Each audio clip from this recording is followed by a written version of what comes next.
आता जैश ए मोहम्मद काय आहे हे मी तुम्हाला सांगायला नको, कारण जैश ए मोहम्मदची चर्चा अनेक वेळा या देशात झालेली आहे. जैश ए मोहम्मद बरोबर आणखी एका संघटनेचं नाव घेतलं जातंय जे जरा नवीन आहे. कदाचित जुनी संघटना नवा चेहरा घेऊन आलेली असेल. त्या संघटनेचं नाव आहे अन्सार गझवत उल हिंद. अन्सार गझवत उल हिंद या संघटनेचं सुद्धा नाव घेतलं जातंय. पण मूळ हे जे कारस्थान आहे ते जैश ए मोहम्मदचं आहे असं दिल्लीतली सूत्र, तपास यंत्रणातली सूत्र सांगतायत.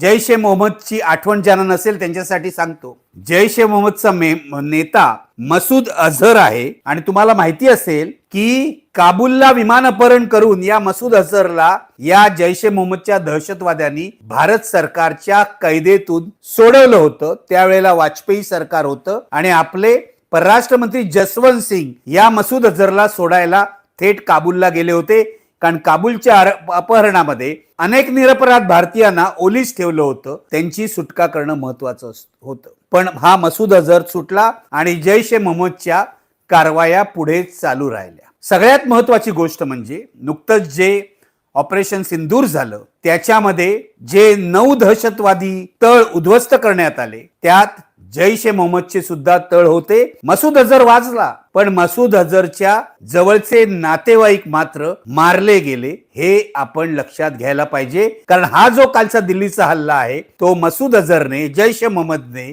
ऑपरेशन सिंदूरचा बदला घेण्यासाठी केला अशी सर्वत्र चर्चा आहे.